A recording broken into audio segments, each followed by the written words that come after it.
Assalamualaikum warahmatullahi wabarakatuh. Selamat bergabung dalam program kajian bulan suci Ramadan. Hari ini hari keempat di bulan suci Ramadan ini, kita akan membahas hukum qiyam Ramadan.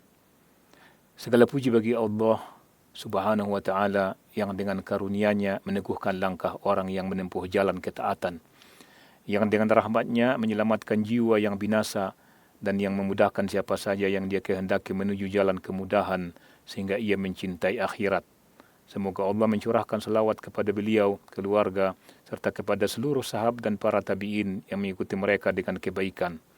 Dan semoga Allah Subhanahu wa taala melimpahkan salam yang tak terhingga. Wahai saudara-saudaraku, sungguh Allah telah mensyariatkan berbagai bentuk ibadah bagi hamba-hambanya dan menjadikannya beragam agar mereka dapat mengambil bagian dari setiap jenis ibadah tersebut. Di antara ibadah tersebut adalah solat. Allah mewajibkan kepada hamba-hambanya 5 waktu solat dalam sehari semalam, 5 dalam pelaksanaannya, dan 50 dalam timbangan pahala. Allah juga menganjurkan penambahan solat sunnah sebagai penyempurna solat fardu dan sebagai tambahan kedekatan atau taqarrub kepada Allah. Di antara solat sunnah itu adalah solat rawatib yang mengiringi solat wajib, yaitu 2 rakaat sebelum solat subuh, 4 rakaat sebelum solat zuhur, dan 2 rakaat sesudah solat zuhur, 2 rakaat sesudah solat maghrib, dan 2 rakaat sesudah solat isya. Di antaranya pula adalah solat malam, yang Allah puji para pelakunya dalam Al-Quran. Allah Ta'ala berfirman, وَالَّذِينَ يَبِيتُونَ لِرَبِّهِمْ سُجَّدًا وَقِيَامًا, dan orang-orang yang bermalam untuk Tuhan mereka dengan bersujud dan berdiri. Surah Al-Furqan ayat 64. Dan firman Allah Subhanahu wa taala, tatajafa junubuhum 'anil madaji yad'una rabbahum khaufan wa tama'an wa mimma razaqnahum yunfiqun. Fala ta'lamu nafsum ma ukhfiya lahum min qurrati a'yunin jazaa'an bima kanu ya'malun. Lambung mereka jauh dari tempat tidurnya. Mereka berdoa kepada Tuhan mereka dengan rasa takut dan harap, dan dari apa yang kami rezekikan kepada mereka, mereka infakkan. Maka tidak ada satu jiwa pun yang mengetahui apa yang disembunyikan untuk mereka berupa penyejuk mata sebagai balasan atas apa yang telah mereka kerjakan. Surah As-Sajdah ayat 16 dan 17. Rasulullah SAW bersabda, Abdulus salati ba'dal faridah salatul lail. Solat yang paling utama setelah solat fardu adalah solat malam. Hadis riwayat Muslim. Dan beliau SAW juga bersabda, Ayuhan nas, afsus salam, wa atimut ta'am, wasilul arham, wa sallu bil laili wa nasu niyam, tadkhulul jannata bisalam. Wahai manusia, sebarkanlah salam, berikanlah makan, sambunglah tali silaturahmi, dan solatlah di malam hari ketika manusia sedang tidur. Niscaya kalian masuk surga dengan selamat. Hadis riwayat Tirmizi. Terlihat hadis ini beliau katakan hasan sahih. Di antara solat malam adalah solat witir.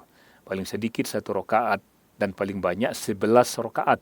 Seseorang boleh berwitir dengan 1 rakaat berdasarkan sabda Nabi SAW. Man ahabba ayyutira bi wahidah falyaf'al. Barang siapa yang ingin berwitir dengan 1 rakaat, maka lakukanlah. Hadis riwayat Abu Daud dan Nasa'i.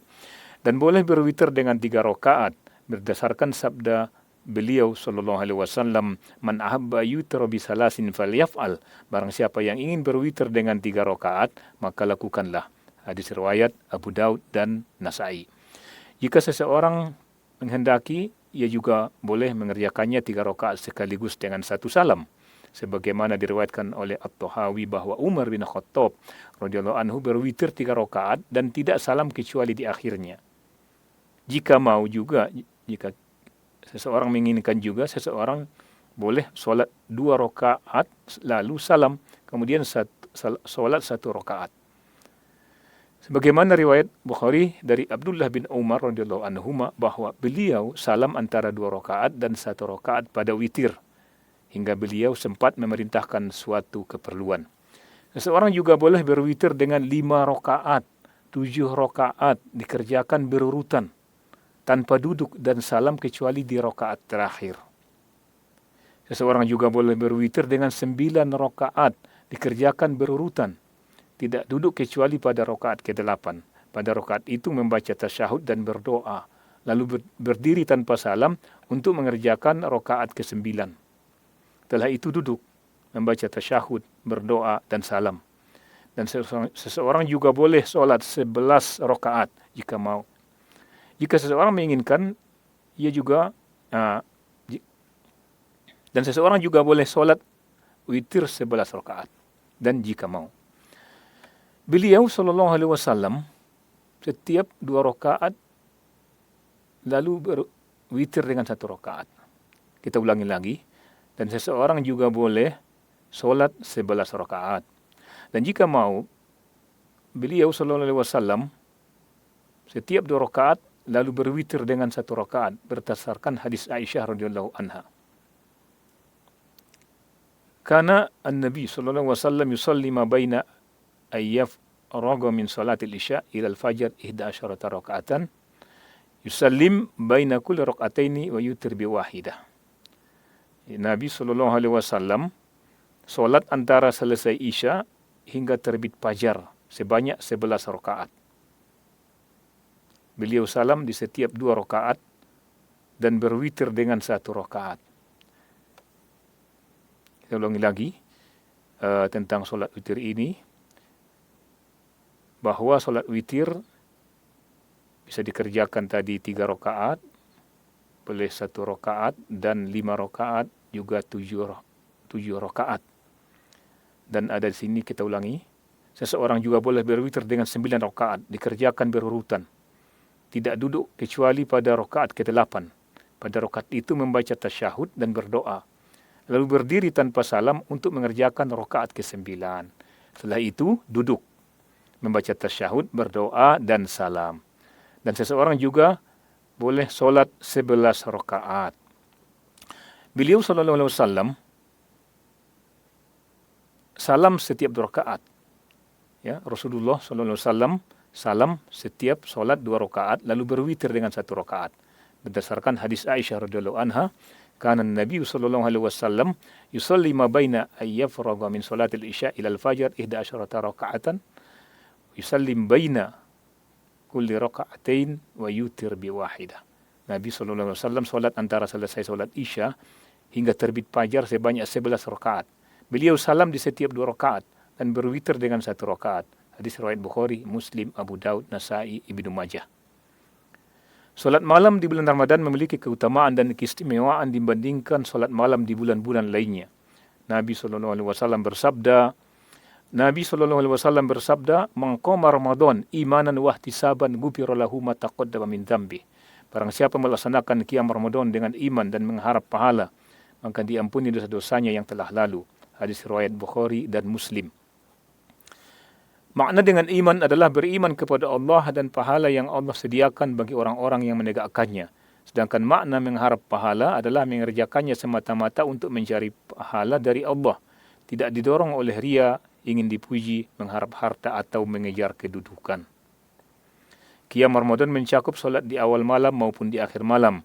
Oleh karena itu, solat tarawih termasuk bagian dari qiyam Ramadan, sehingga sepatutnya dijaga, diperhatikan, dan dilaksanakan dengan niat mengharap pahala dan ganjaran dari Allah.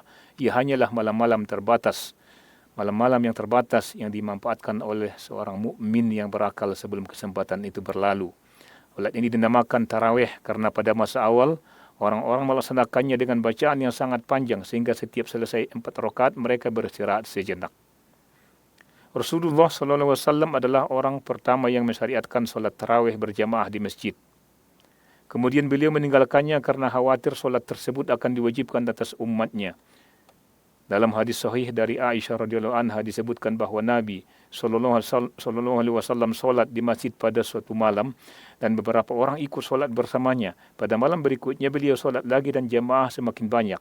Pada malam ketiga atau keempat mereka kembali berkumpul, namun Rasulullah sallallahu alaihi wasallam tidak keluar menemui mereka. Ketika pagi hari beliau bersabda, "Qad ra'aitu alladhi sana'tum falam yamna'ni minal khuruji ilaikum illa anni khasyitu an tufradu alaikum. Wa dzalika fi Ramadan." Aku telah mengetahui apa yang kalian lakukan. Tidak ada yang menghalangiku untuk keluar menemui kalian kecuali aku khawatir salat itu akan diwajibkan atas kalian. Aisyah berkata, peristiwa itu terjadi pada bulan Ramadan. Para ulama salaf berbeda pendapat mengenai jumlah rakaat solat tarawih dan witir bersamanya.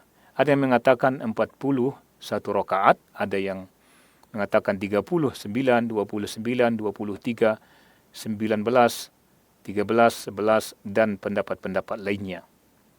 Pendapat yang paling kuat adalah 11 atau 13 rakaat berdasarkan hadis sahih dari Aisyah. Pendapat yang paling kuat adalah 11 atau 13 rakaat berdasarkan hadis sahih dari Aisyah radhiyallahu anha ketika beliau ditanya tentang bagaimana solat Nabi SAW di bulan Ramadan, ia menjawab, maka na yazidu fi Ramadan wala ghairihi ala 11 rakaat. Beliau tidak pernah menambah baik di bulan Ramadan maupun di luar Ramadan lebih dari 11 rakaat. Dan dari Ibnu Abbas radhiyallahu anhu ia berkata, kanat salatun Nabi sallallahu alaihi wasallam 13 rakaatan yakni minal lail. Salat Nabi sallallahu alaihi wasallam pada malam hari adalah 13 rakaat. Hadis riwayat Bukhari. Dalam Al-Muwatta dari As-Sa'id bin Yazid radhiyallahu anhu disebutkan bahawa Umar bin Khattab radhiyallahu anhu memerintahkan Ubay bin Ka'ab dan Tamim Ad-Dari agar mengimami jamaah dengan 11 rakaat. Para ulama salaf melaksanakannya dengan bacaan yang sangat panjang. As-Sa'id bin Yazid berkata, seorang qari membaca ratusan ayat hingga kami bersandar pada tongkat karena lamanya berdiri. Tidak sepatutnya seorang laki-laki meninggalkan solat tarawih agar ia memperoleh pahala dan ganjarannya. Adalah ia tidak beranjak pergi hingga imam menyelesaikan solat tarawih dan witir supaya mendapatkan pahala qiyamul lail satu malam penuh. Diperbolehkan bagi kaum wanita untuk menghadiri solat tarawih di masjid apabila aman dari fitnah, baik fitnah yang bersumber dari mereka maupun yang menimpa mereka, berdasarkan sabda Nabi SAW, la tamna'u ima Allah masajid Allah, janganlah kalian melarang hamba-hamba Allah yang wanita untuk mendatangi masjid-masjid Allah. Hal ini juga merupakan amalan para salaf yang saleh. Semoga Allah meridai mereka.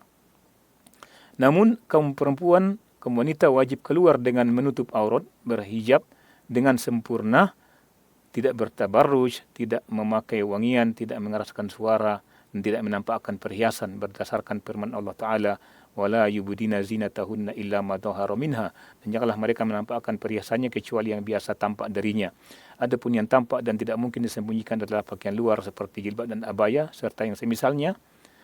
Sunnah bagi kaum perempuan berada di belakang laki-laki, menjaga jarak dari mereka dan mengisi sop paling belakang, berbeda dengan laki-laki. Hal ini berdasarkan sabda Nabi sallallahu alaihi wasallam, khairu sufufir rijal awaluha wa syarruha akhiruha wa khairu sufufin nisa akhiruha wa syarruha awaluha.